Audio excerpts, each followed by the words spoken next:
Thanks for joining the Tuesday edition of Journalist Hangout. I'm Ayodele Ozubakun. Let's remind you that it's 39 days to the conduct of Nigeria's general election. So, how ready are you for the polls? Today on the program, Benue Governor congratulates TVC over 2018 NMMA feats, says award thoroughly deserved. And later on the show, Boko Haram digs in Borno North. I'll be hanging out. Yes, Jide is back with Babajide Kolade Otitoju and Olayinka Oyegbile. So if you are ready, let the hangout start now.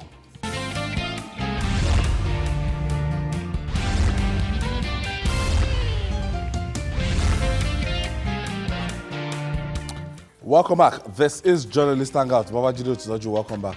Yeah, it feels great to be back.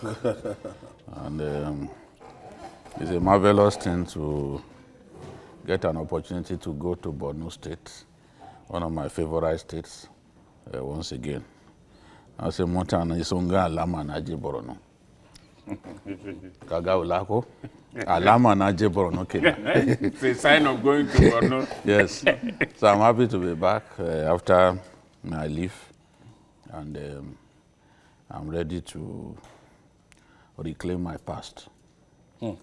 All right.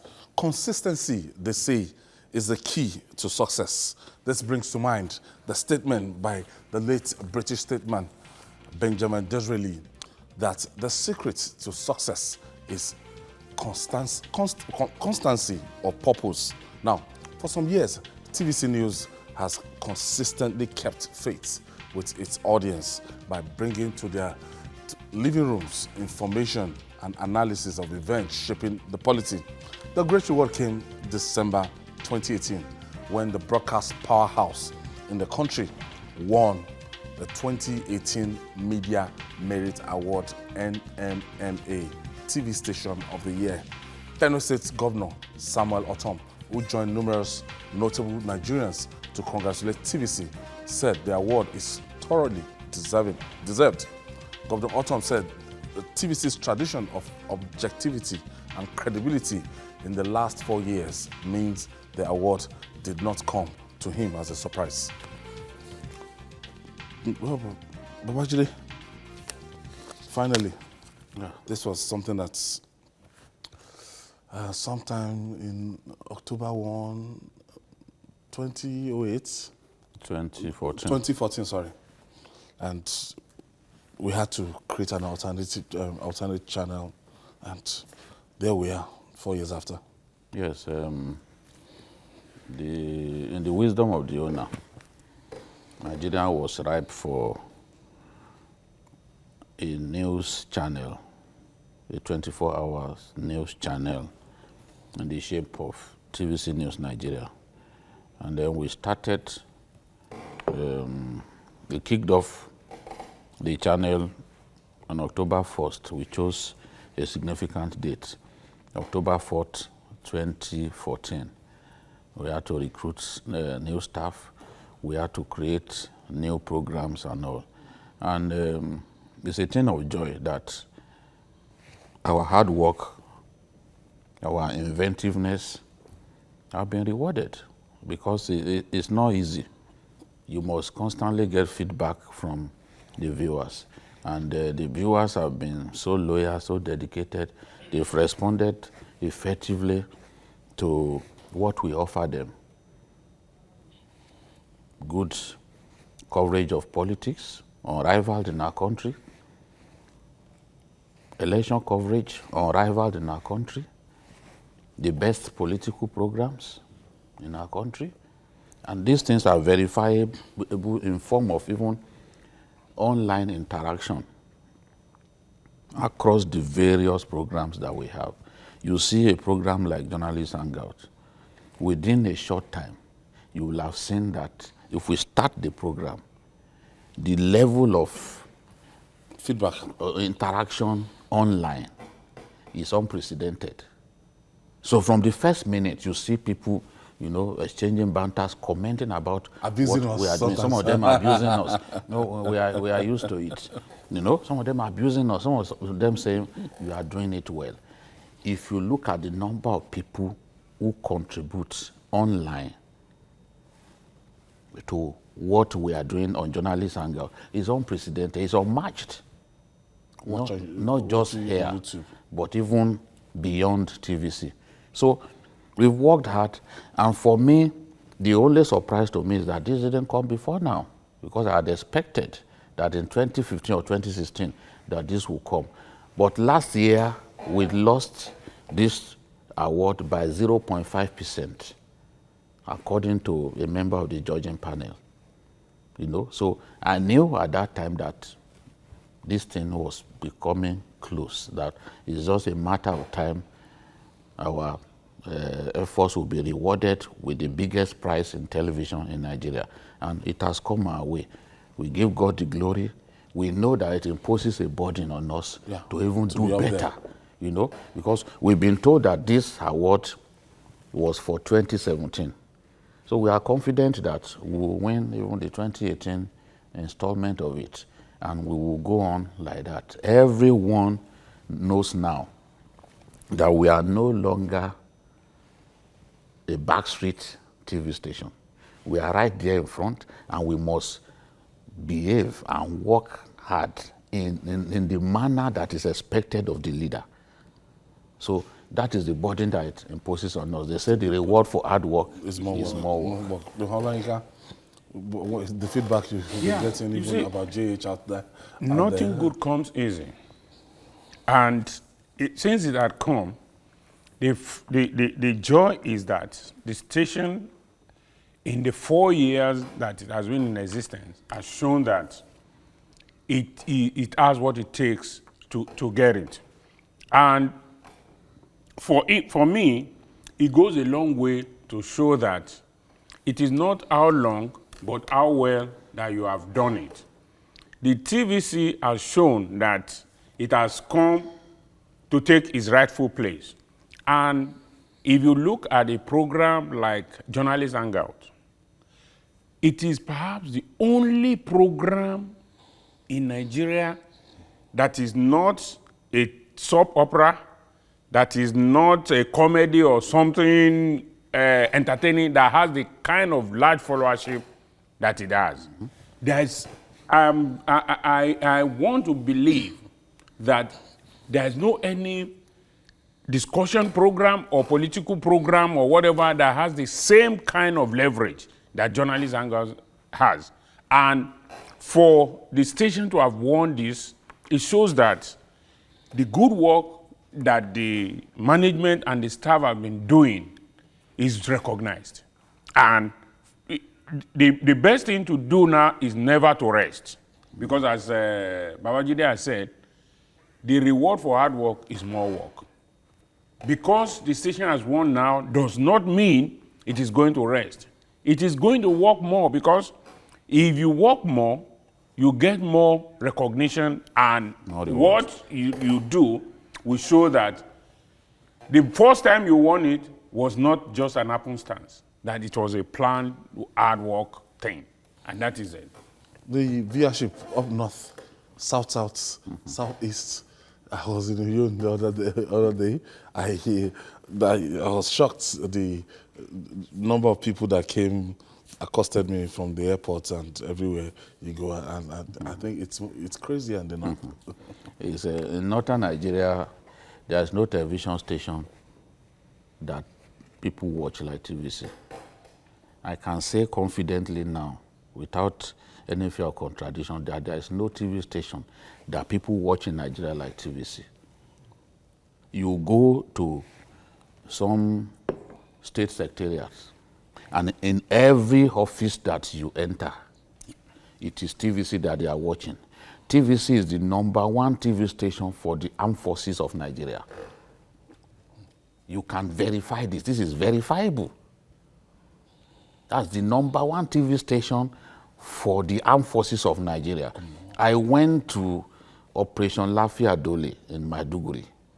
I went to the Air Task Force office, and they showed me a small hall where they sit to watch Journalist Hangout once it's 5 p.m. Nobody has the temerity. Nobody dares change the channel at that point. That's where they watch. They want to know what's going on in the country. So we've worked hard to be where we are. It is not easy. All we need to do now is to constantly get feedback from the people. What are the things that we need to do to make the viewer, to own the viewer? Even the likes of Governor To own the viewer, yes. Look at Governor Otom, for example, of the PDP. You see, one of the things that I said, I remember we had an interactive forum with media barons in this state, in Lagos. And I told them that when you advertise your product on TVC, you've taken a big decision, a good decision that you will never regret. Because out there, the notion that, oh, this station supports a particular political party, oh, this station is not watched across Nigeria is false. We've seen that clearly now. So you need to take the advertisers, the advert barons must forget the past and hook on to the present. The present establishes the rightful place of TVC in the Nigerian broadcast firmament. It affirms that TVC is number one, and we intend to remain there. It's as simple as that. So, special thanks to everybody that made this. The backroom staff, everybody. It's everyone's hard work. Management, staff. It's everyone's hard work. So it's a collective credit, and one thing we promise you ahead of the 2019 election, that we are going to do everything to make sure we keep you up to speed about the 2019 election across the 36 states of the Federation. I'll take this break now. When we return, Boko Haram digs in Borno State. Please stay with us.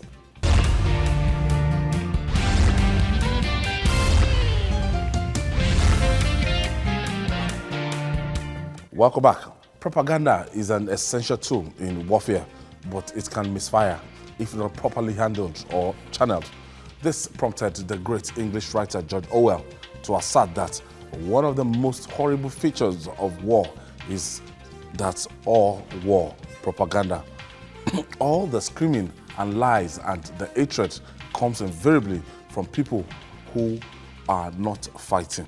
In the midst of so much misinformation and information regarding the war against insurgency in Nigeria's northeast, the battle rages on.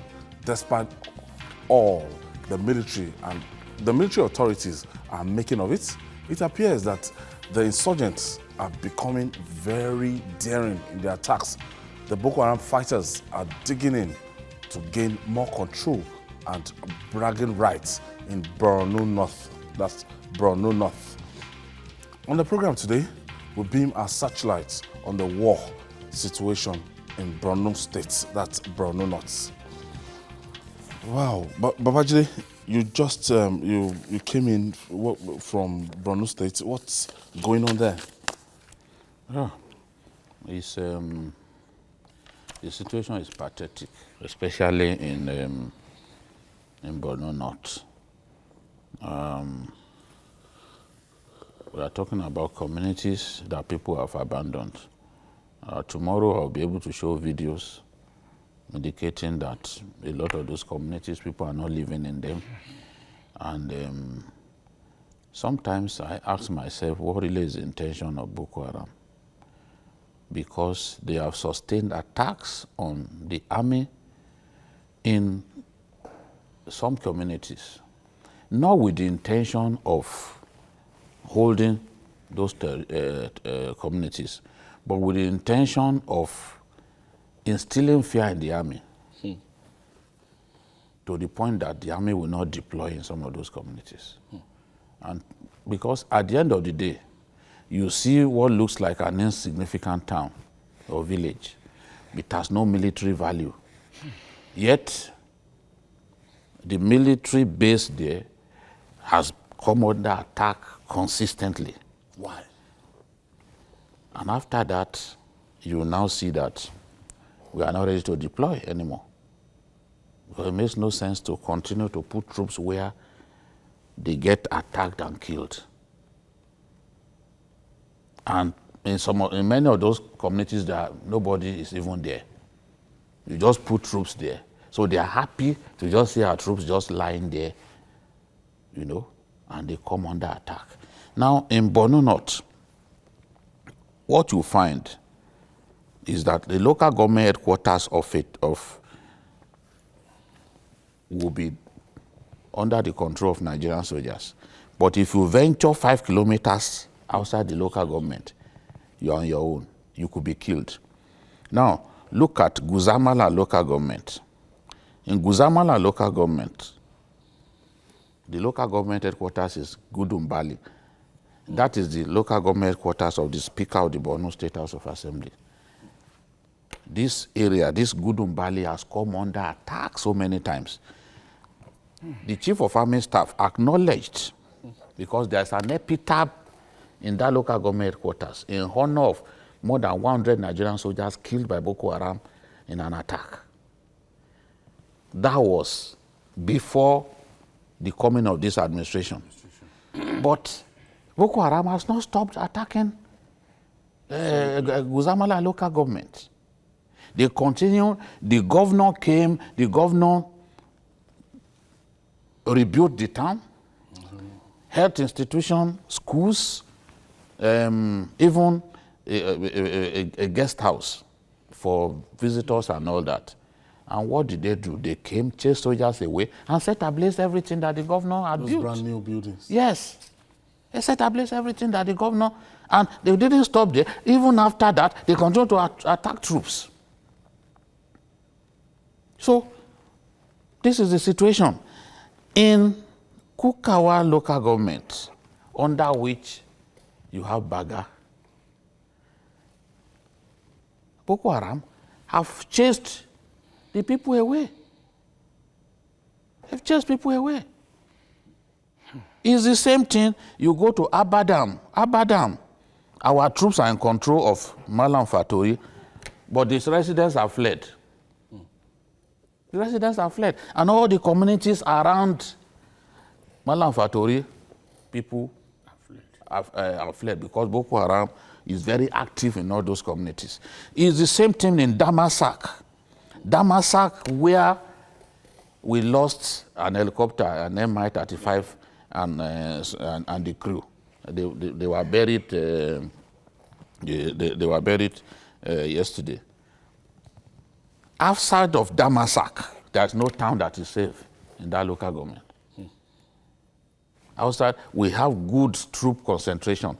Boko Haram tried to attack our troops. They attacked our troops in Damasak. We repelled them. While I was in Borno, they were attacking troops in Damasak. Their intention is to instill fear in our troops so that they will leave Damasak for them. But the troops held strong. They pushed them back. It was in the course of trying to protect that town that we lost those gallant airmen and the Mi-35. Because did they use anti-aircraft on them? No, it was purely accident. In combat, especially when you are fighting and you are flying at low altitude, all kinds of problems can happen, especially in a congested war area. So if the aircraft comes low, in the attempt to take off and what they were trying to do was to come low and find a vantage position to strike the enemy. But that was a mistake. So now they couldn't find the pressure to take them back up. That was what happened in Somalia. So the aircraft came down and we lost those gallant airmen. These are men that I know. Because a few days before, I met with them. I flew in the Mi-35, and I even addressed them. I addressed the Nigerian Air Force men. One of them was even cracking a joke with me that, Oga, you flew in Mi-35. You went with them on a mission. When are you going to join us in the Alpha Jet? I said, I won't join you in Alpha Jet because you people may now do this aerobatics. these aerobatics that they will be twisting, the aircraft will be twisting. I don't want to throw up inside an aircraft. So I said, no, unless you can give me guarantee that you won't do aerobatics. And then we laughed over it. I know those boys that died because consistently, I've even interviewed many of the pilots of the Nigerian Air Force. I've interacted one-to-one with them. So when I saw pictures, one of them got married just this December. Yeah, when I saw pictures, I nearly broke down. It's terrible what we are going through. And when you remember what the El Kanemi, the traditional ruler of Borno, said to President Buhari, he said, we are still under siege. Because those 10 local governments in Borno North are under his jurisdiction. So it's right to say, look, there's no peace. Nika, this war has been claiming lives of civilians and soldiers. What are we not doing right? Well, it is very hard to say what are we not doing right or what are we not doing wrong. Because at that point, it may be a case of a blame game. But I think this is more than that. What we need to do is for the people who are directly concerned, the top echelon, both at the presidential level, at the military level, to sit down. If it needs calling in foreign experienced war generals or whatever. I mean, America has gone through this before in Pakistan, in Iraq, and the rest of them. I don't think there's anything wrong in calling in these people that, look, what else do we need to do? And it is not a case of only buying weapons. If you buy weapons and you don't have men who can use it, what use is it? And the military should also, at the risk of saying that they shouldn't make information available, they should scale down the information they give about Nigeria is going to buy fighter jets, or his fighter jet is coming next week, is coming 2 weeks' time.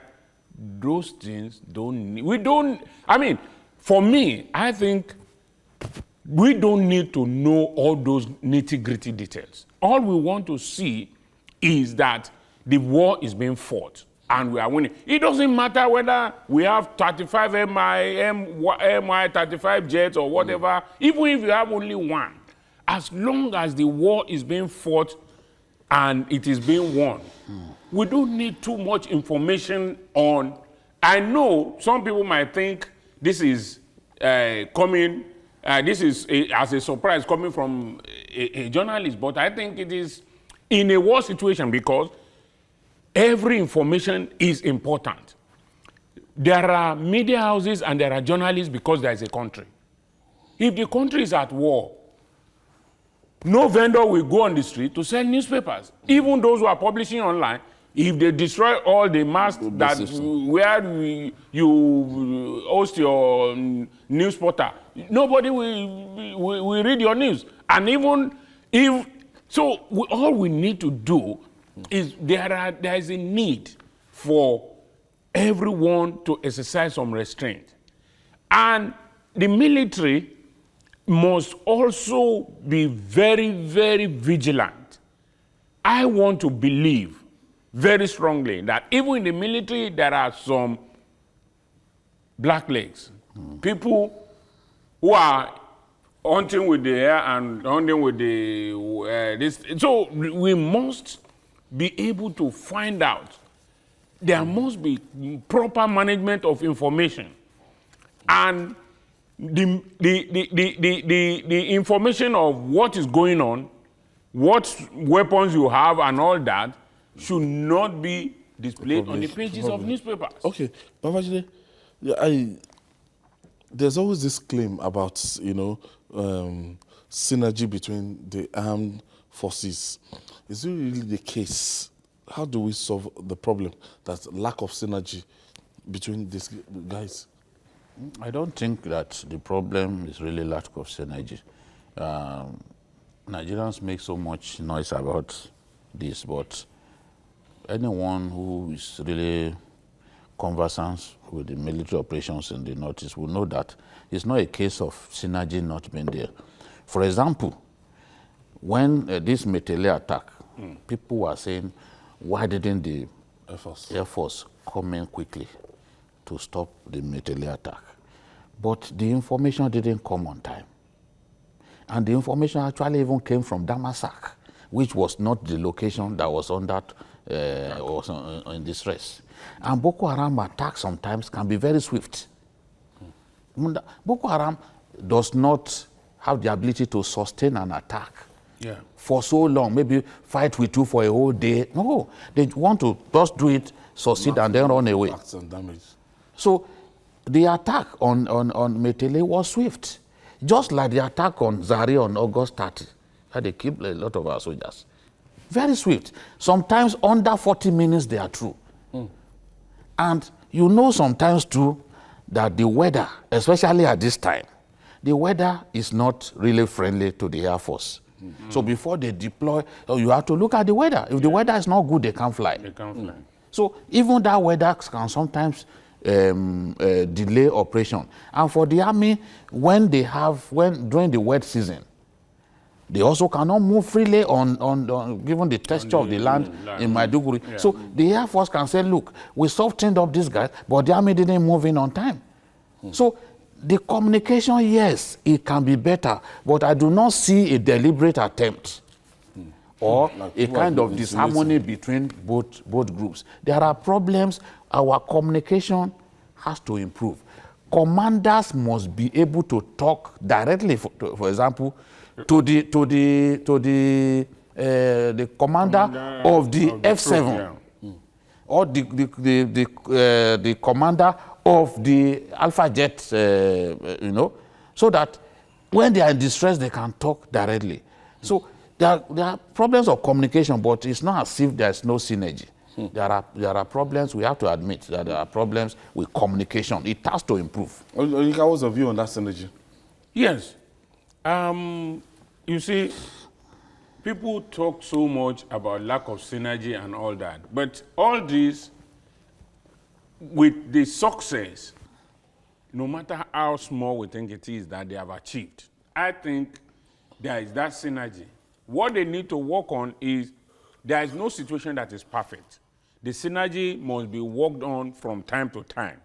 They must meet from time to time. There must be a war council kind of thing, where those who are in the field of operation meet from time to time and communicate with the commander-in-chief or the chief of army staff and everyone involved in it. That, look, this is what we are facing, this is what we need, this is how we need to go about it, and so on. So the synergy, I believe, is there. It may not be as perfect as it should be, but no human institution is perfect. But they will continue to work on it and make sure this is achieved. All right, Jide, what do you think about Baga as a man with extensive resources in the military? Your sources in the military. What really happened in Baga? The day before Boko Haram took Baga, no doubt about it. The day before Baga was taken, there was an attack on the naval base. And I was in Maiduguri at the time. There was an attack on the naval base.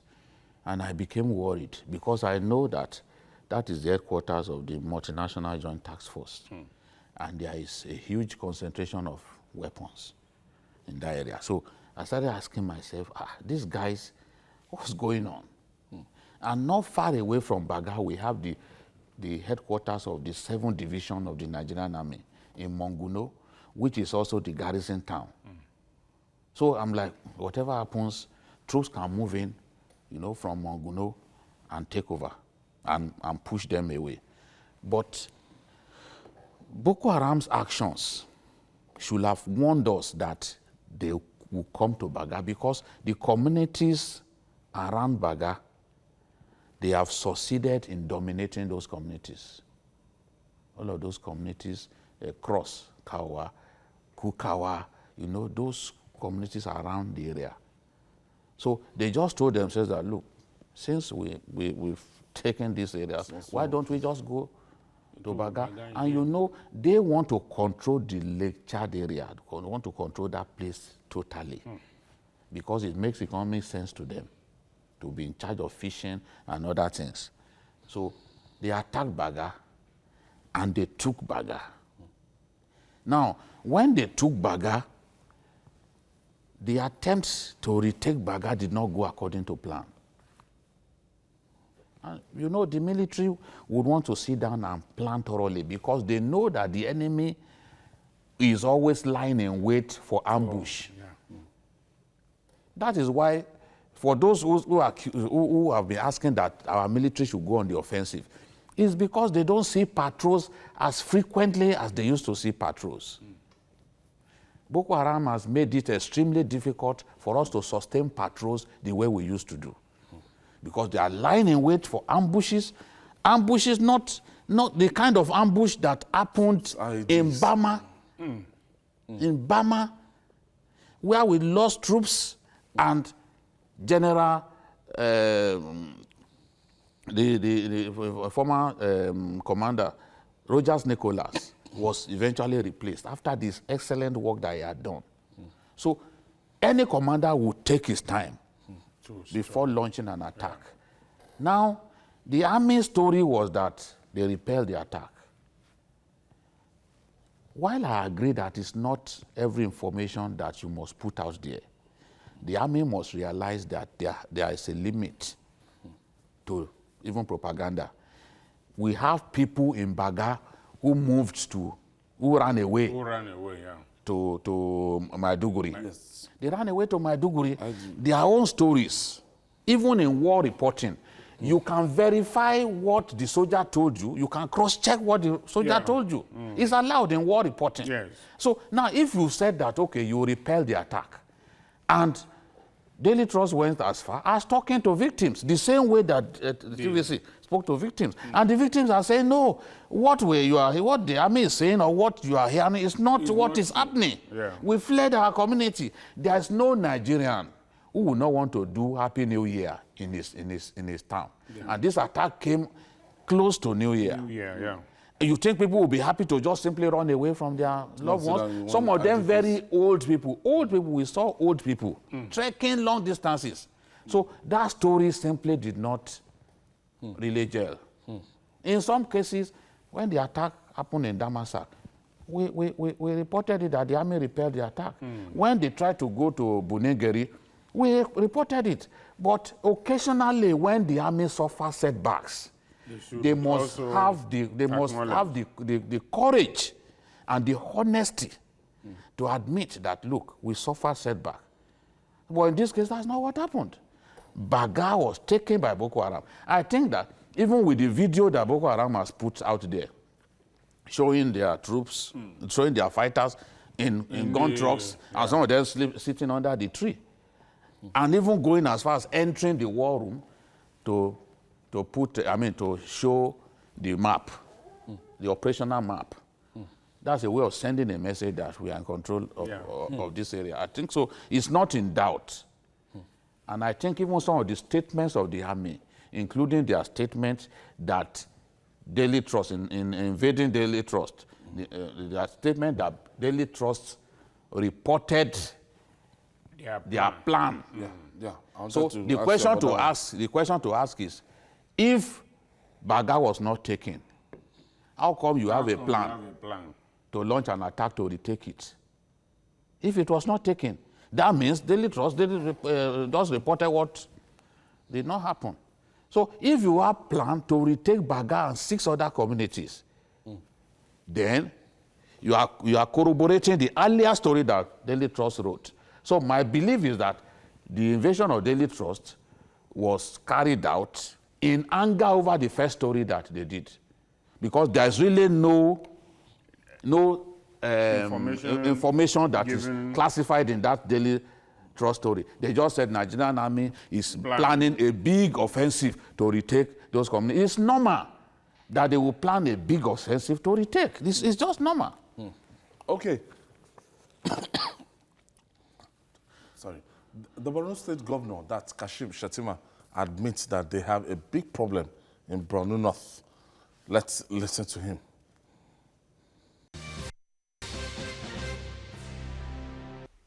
Our major challenge now as far as Boko Haram insurgency has to do, as you have rightly captured, with northern Borno. We have 10 local government areas in northern Borno. We have a lot of challenges in Marte, for instance. Yes. We have challenges in Abadam. And now Malam Patori is part of Abadam local government. Abadam local government has Abadam as the local government headquarters. Malam Patori is a twin sister town to Abadam. We equally have pockets of challenges in Kukawa, in Guzamala, but I believe hope springs eternal from the hearts of men, one. Secondly, the contestation between Boko Haram and us is like the fight between light and darkness, which in the fullness of time, we shall get out of it. But most importantly, we want to start unveiling our programs in the Jere Rice Bowl. You know, Jere is a wetland. Jere is a sister local government to Maiduguri metropolis. Jere alone can generate jobs 100,000 people. Jere alone. But if we can have the peace, for instance, in Marte, we can revive the South Chad irrigation project, where we have about 97,000 hectares of land for irrigation. The maximum we have ever cultivated was 20,000 hectares. That was in the year 2013 or 14, before the Boko Haram overpowered us and burned down the whole farms. But we continue. You know, as Vivian Green said, you don't wait for the storm to be over. You learn to dance in the rain. Yes, we have challenges, but where we have pockets of peace, especially in central and southern Borno, I believe that we can start unveiling our program. Like I was contacted by the World Bank about 2 weeks ago. Bayo is a relatively safe local government area. Why they want us to engage in a partnership in Bayo to cover about 11,000 hectares for irrigation purposes. So believe me, being a very large, a very vast state, but if I discount the fact that we don't have challenges in northern Borno, and being economical with the truth. We have the challenges, but we believe that the Nigerian security forces are strategizing to confront the challenges. I had had cause to sit one-on-one with the leadership of the security establishment. They have their own roadmap, their own blueprint of attending to such challenges, which I believe is a betrayal of trust for me to sing out loud what they are planning to do. But very soon, I believe plans are in the pipeline. We have had meetings with the president, and I believe that they will start rolling back whatever losses they have incurred in the coming weeks and months. Governor of Borno State, Kashim Shettima, and the governor went to Mr. President, was reported in the paper yesterday, and I think he had to... he called an emergency security meeting. He actually broke down yesterday in tears. Because the situation is so bad. This interview was conducted before Baga was taken by Boko Haram.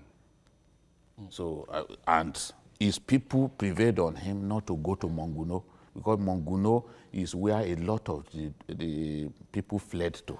Some of them trekked, you know. They told him, it's dangerous, don't go to Monguno. He said, if I die, let me die. I want to go and see these people.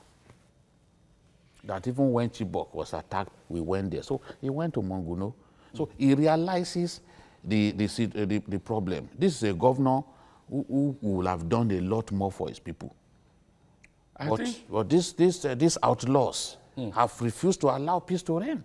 I think of all the governors, this is the only one that one can really say that he has been spending what is called that amorphous budget, this thing they call security vote. Because he's been supporting the army tremendously. I don't know how the whole of the place will have been without this kind of support and without this kind of courage. He deserves to be given more support and more resources to be able to work at this. I watched it yesterday and no. No, it's very- terrible. it's You will be moved to Loves tears. Yes. Yeah, Very passionate man. very, very He sad. loves his people. And it would seem that the army information about Baga is at variance with what residents who were fleeing the area are saying. Let's hear from the residents who fled from Baga to Maiduguri. Kekeno, yawa madari, bundir, cross, kukawa, baga, doro, bundirom, dabar shatta. To me yake faruwa yanzu? A hanya din yanzu me yake faruwa? Da kuke zuwa, me ka gani? Kuke zuwa din yanzu dai kawai muna jin karan Bindiga na waye? Na soja ne ko na 'yan Boko Haram? na soja na wayan Boko Haram. Babu na soja. Suna nan da yawa wajen. Suna nan. Tare muke gudu soja din. Tare kuka gudu da sojoji? Tare muke gudu. Yanayin gari kowa ya burkice ba dama ka tsaya ka saurara wani ka ce me yake faruwa ne ma kowa dai taron sa yake. Ba sojoji a wajen? A mun go mu gansu. Amma mun ji karan bindiga. Ko suna fada da su a can wallahi alam. Ko suna nan a cikin garin ni dai ban ga ba. Testimony from the villagers that actually fled Baga down to That is the most perplexing part, because if you heard from some of the women, some of the old women, some of them older than your mother, you know, who had to run for their lives, you burst into tears. This is the situation. And I think that it is largely the story of these people. No one can, professionally as a media person, no one can discountenance the testimony of residents. Yeah, no. Because in war, eyewitness account is also very vital. None of us, many of the evil things that Hitler did, many people didn't see. Yeah. It's But the there are account witnesses to those evil deeds, and the stories of those evil, the accounts of those witnesses cannot be discountenanced. So this is the situation. We have a problem. I've told some of my friends in the army, I said, see, Nigerian politicians are a rare breed. If you give the impression that the situation, everything is calm, the money that is needed to provide welfare for soldiers, the money that is needed to buy weapons for the army, because I've been pushing that we need to buy weapons for the army. I've been pushing. They will not provide, because you've given them the impression that all is well. And you know, and God knows that all is not well. So in the end, you are doing yourself a disservice. Big one. To a large extent, you must let these politicians who sit on money meant for the military with their crazy bureaucracy, you must let them realize the extent of the problem, and for them to know that even they too are not safe from the carnage that is going on. That way, we will all see that we are in a problem and that we must solve the problem. That is the way I see it. Because we have friends in the army. Some of us have lost friends in the army. We cannot watch things go on this way. If Governor Shetima broke down in tears, it is because of the suffering that he sees. And he's asking himself, God, why me? Why should this be happening to me? I mean, for anybody to appreciate what is going on, the young man that died on January 2nd, the man got married on December 8th. Yes. Under normal circumstances. That is your boy. It should be in honeymoon. On honeymoon. But for the national safety of Nigeria and the So country, that, he left a young wife and went, put his life on the line. And the wife said he read about his death on the 2nd of January, the guy, he was dead. I mean, for you to even look at that, under normal circumstances, it should be in honeymoon at this time. And the guy is gone now. So, for anybody... He's gone like many others. Exactly. Many other gallant soldiers. Exactly. So, we must think very seriously. If you were to be my brother, or my son, or my relation, and so on, what will it... So, This is a war. It is not a case of it is their war. Nigeria at war. It is Nigeria at war. That is what the chief of army staff said. It is Nigeria at war. Gentlemen, he was talking to the president. It is Nigeria We at need war. your support. People must realize that this is not simply a war between Boko Haram and the army. No. That it is a war against Nigeria. Nigeria. And that everyone must play his part. Yes. Whether you are a journalist or not. The army needs support at this time.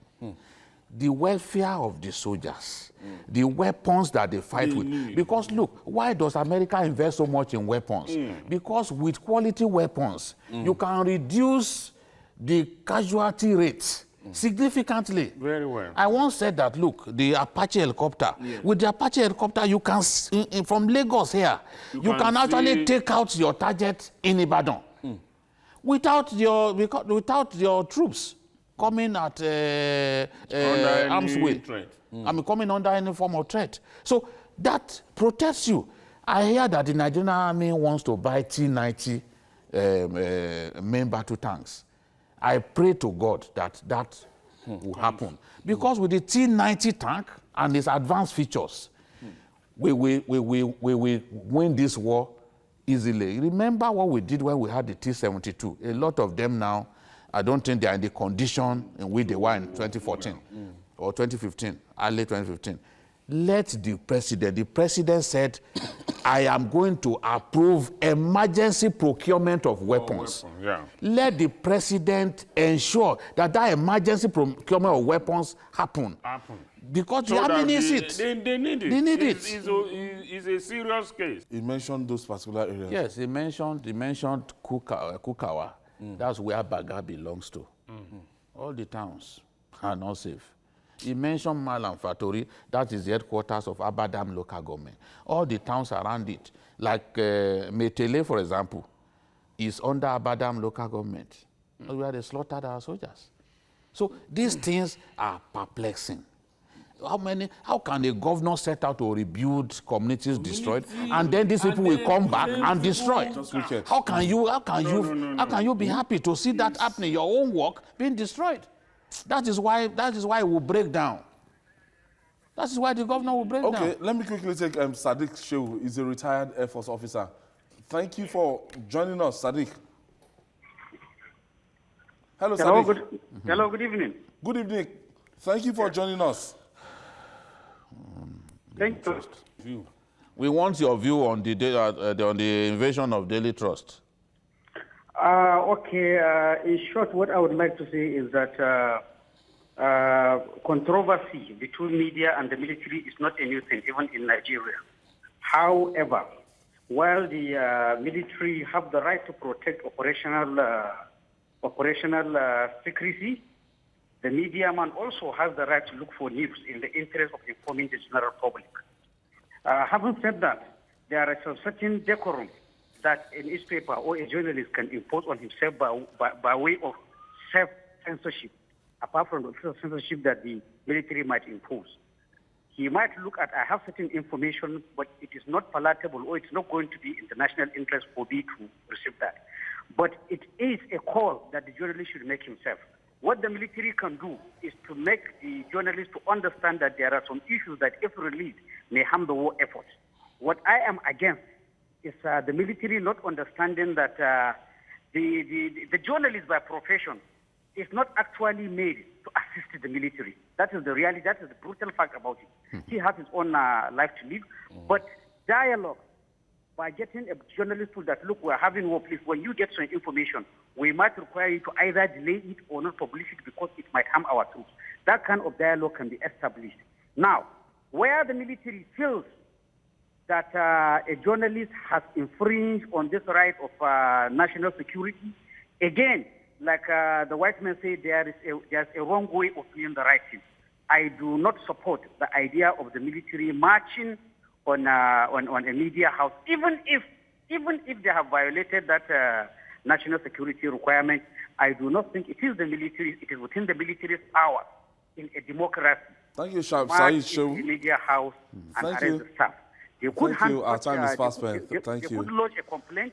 Our time is fast spent. I agree absolutely with him. Yeah. He's a retired Air Force officer, well trained, and he's been to many parts of the world. He speaks French fluently. He knows the way it's done outside of here. I cannot be excited about the invasion of Daily Trust because it could be me. Yeah. Because I could have written the same story, because I had the same story, you know? And the military must also realize that there are sources of information. You are not the only one that has access to a piece of information. Even within the armed forces, in that same operational area, there could be some people who provide alternative information. So this is the thing. No need to invade a media house. No need for the president to step in to take the decision that, no, vacate the place that you have invaded. No, because the second time it's happening now, even with UNICEF. Yeah. It took the presidency to say, no, you cannot ban UNICEF. Yeah. You know? No, this is the thing. The military needs the media to succeed in this war. They ask for support. The media is prepared to give that support. Them that support. But the military should not be invading media houses. It's wrong. We are not in an Abacha era. It is wrong. They should not do it again. I think they need to be spoken to. Because if you are saying you want the support of the media to win this war, then your action is wrong.